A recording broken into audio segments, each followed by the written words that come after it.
अपनी माँ के मुंह से ये बात सुनते ही पहले तो जानवी के पापा चौंक गए। वो ये सोचने लगे कि उनकी माँ को आखिर ये बात किसने बताई। फिर उनकी माँ ने दोबारा बोलना शुरू किया। हाँ, मैंने देखा है उस लड़के को, सात्विक नाम है उसका। दुर्गा पूजा में मिली थी मैं उससे। मुझे तो अच्छा लगा वो लड़का, अच्छे से बात भी की उसने मुझसे। मुझे देख के मुस्कुराता भी है और उसने मुझे प्रणाम भी किया। मुझे वो लड़का पसंद है।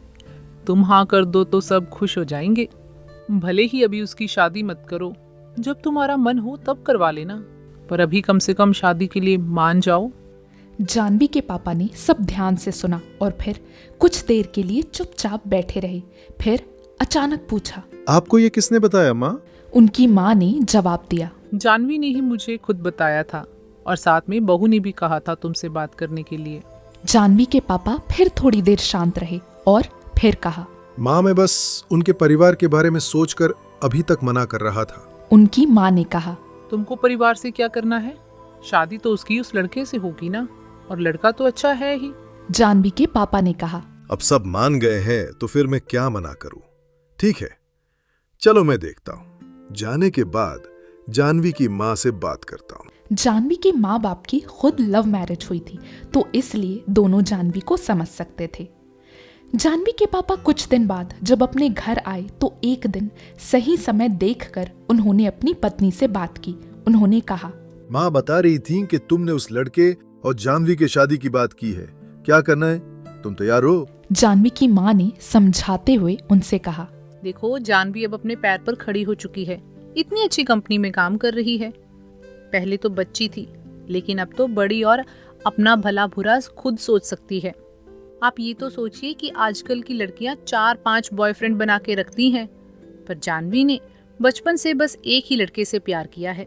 उसने बोल भी दिया है कि वो उसके सिवा किसी और से शादी नहीं करेगी। सात्विक ने भी तो अपनी दुकान खोल ली है और उसका काम भी अच्छा चल रहा है। अब वो पहले जैसा इधर उधर नहीं घूमता, जिम्मेदार हो गया है, खुद का घर बना लिया है उसने। दोनों साथ मिलकर कुछ ना कुछ तो कर ही लेंगे। तो अब आप भी मान जाओ, सब खुश हो जाएंगे।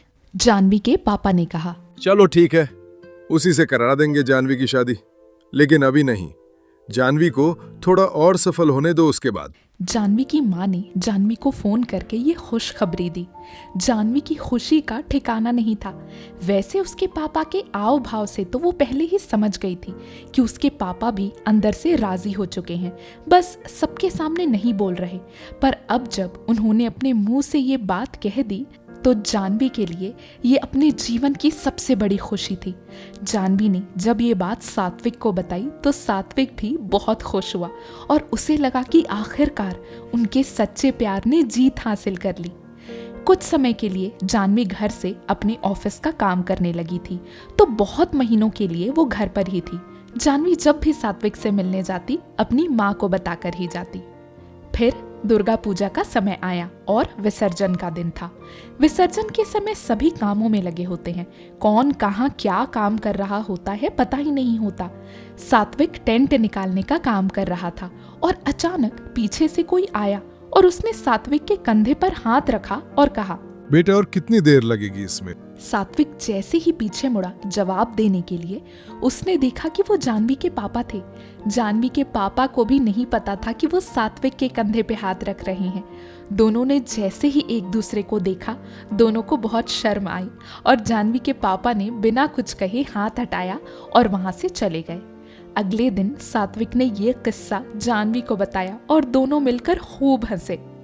जानवी की बड़ी बहन रागिनी का एक छोटा सा बेटा हो चुका था और वो इस दुर्गा पूजा में अपने बेटे के साथ अपने मायके आई हुई थी। एक दिन मंडप में सभी लोग मिलकर नाच रहे थे। जानवी अपनी गोदी में अपनी दीदी के बेटे को लेकर बैठी थी और उसके साथ जानवी की माँ भी बैठी थी। सात्विक आया और उसने सारे लोगों के सामने जानवी के माँ के पैर छुए, जानवी से थोड़ी बात की और उसकी दीदी के बेटे को गोदी में उठाकर ले गया।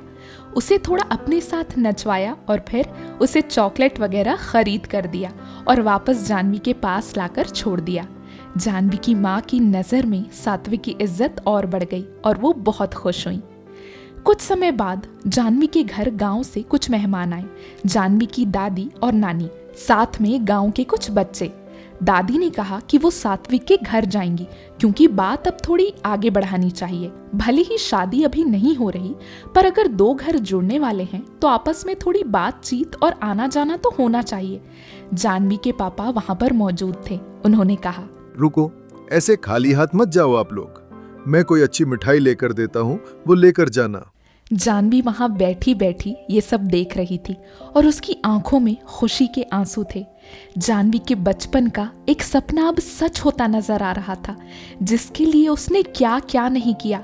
घर वालों से लड़ाई की, कितना रोई, कितने दिन उदास रही, लेकिन आज ये सारी चीजें उसे इस खुशी के आगे फीकी नजर आ रही थी। कुछ देर बाद जानवी के पापा एक अच्छी सी मिठाई लेकर घर आए।